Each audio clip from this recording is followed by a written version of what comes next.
Brad Hartz is the Metro West real estate sales advisor for Compass Real Estate, and he joins us on the program in studio today to talk about the spring housing market and where we might be going from here. Brad, thanks for joining us. Appreciate it. Thanks for having me.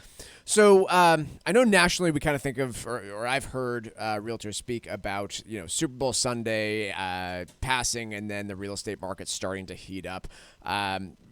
Does that apply to here in the Northeast and New England? I know, I got a little bit of snow last night, so that's not exactly great for an open house. But when do we typically start to see things heat up for the spring? Sure. So that's a great question and the question. So I can speak to what we've seen traditionally, and that is a spike in January, which is what we saw this year. Okay. So we see inventory perk up a little bit in January. Actually, it naturally goes up after the holidays. So a little bit of more actives, pendings, and solds closing in January, and then it softens a little bit in February for the school break, which is what's coming up, actually kicks in, right? So I would say 2 weekends from this weekend, it's going to be a spring market here in Massachusetts. Absolutely, yeah. So today I see almost no inventory. I was reading an article about best school districts in this area, and Hopkinton, Massachusetts, firmly in Metro West was one of them that came up.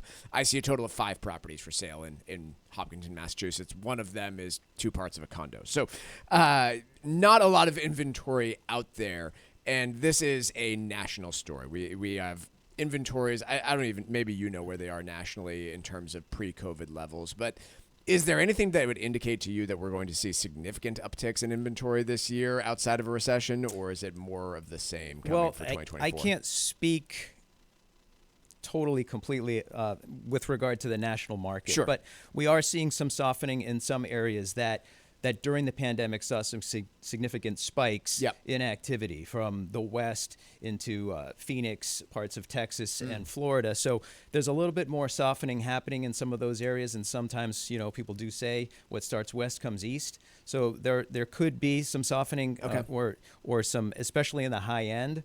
The ultra high end here in this area, a little bit of softening, but there isn't anything, that points to any kind of a spike in inventory right now. Where are we in terms of listings, just month over month, year over year? Do you have some data that you can share in terms of just what does inventory look like right now? Sure, yeah. So what I like to do is I like to look at month to month and then year over year, just as you asked. So, really month over month, we're just 5% down, so that small dip.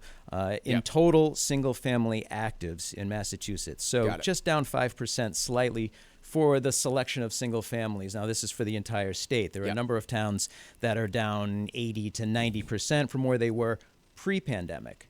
Okay, so year over year, we're actually flat. We're looking at a very similar year to what we had last year at this time as far as what's coming for the year, which was, as we know, nationally, and also in Massachusetts, a drop in the total number of sales, especially from where we were in the peak of 21. So last year at this very time for single families, we're actually down only 0.02%. So just 6 total listings short of the active inventory right now, year to this date last year. Got it. Yeah. I don't pretend to have any sort of expertise in terms of when rates come down or go up further. Quite frankly, even in the real estate sector, I don't think anybody has a great sense of, are they going to come down by this date? If they do, which has been the narrative that's played through the markets through the end of last year, through January here, that, hey, rates are going to come down in 2024 because the Fed's shrinking them. My personal feeling is that there is a lot of pent-up demand for mortgages that would occur if that actually happens. What do you see? You talk to people on the ground. You talk to realtors. You talk to potential buyers. Am I right about that? Is there just a ton of pent-up demand that's waiting for lower rates, which would negate the idea of the real advantage received by those lower rates? There are a lot of people on the bench waiting with the idea that rates may come down and that may be of an advantage to them. But there are also a lot of people actively looking right now. I mean, we see it every day. I saw it just last weekend at open house with, literally 44 people coming through to an open house. So the demand is there, and it just so happens that there are people that are not impacted by the rates. And honestly, year over year, for the properties that are active right now, we are up as far as the median asking price by 12% over last year. Okay, and for solds year to date, just looking at the solds from January 1st to February 16th, where we are now, for that time period last year, and this year the median sales price is up from $549 to $590. That's for the solds during this time period. So prices are going up. The interest rates are not impacting it in and around the Boston area, but in some areas certainly it is. Brett, last year there was I know there's the big ruling in, was it Missouri, about real estate commissions, and quite frankly, we talked about it a lot at the time. I think there's plenty of people that have probably heard of it and have no idea what it means practically. Are there practical implications for buyers or sellers that they need to be aware of and think about, given that ruling in a completely other state that may not even apply to here in Massachusetts? Sure. So it's been in a number of states at this point. Okay. And basically what the plaintiffs have sued and won for or settled for was basically their feeling that they were forced or coerced or not offered a chance to change what they offered the buyer agents in their listing agreements. Yep. So when a seller signs a listing agreement, there's a portion that goes to the person that lists the home and represents the seller exclusively, and then there's somebody for the buyer side. And basically what they said was, we didn't have a chance. We were just told what we had to offer the buyer side. And so at this point, nothing has changed from a true official standpoint.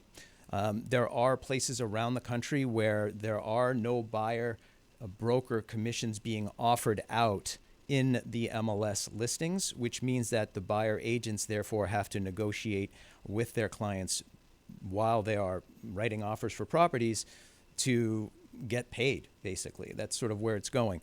But nothing has changed as of yet. Brad, I've only got about 30 seconds here, but tips if you are a buyer going out there this spring looking for properties. I won't get to the sellers because there's too few of them that are listening right now, but a lot of people that are interested in a property. Sure. If you're a buyer and you're willing to do any work on a property, you're at a big advantage. There might be a bigger selection for you, and also there's going to be less competition. So if you're willing to do work, you're at an advantage if you're not looking for something that's completely done. Another thing that they should absolutely make sure to do is to get a loan commitment subject to finding a property. So that basically means they've gone through the whole pre-approval process, and all they need to do is find a home, and then they'll have the loan. And that makes they'll be taken seriously. It makes them a much stronger buyer. And the final thing would be raising the aggregate. When you're writing an offer, the offer, if it's subject to an inspection, there's something called the aggregate amount that you're willing to accept for what might be wrong or need repairs of the property. And so traditionally it's been zero. If you write in a zero amount as the aggregate, then if anything is wrong with the property, then you can get out of the deal. Yeah.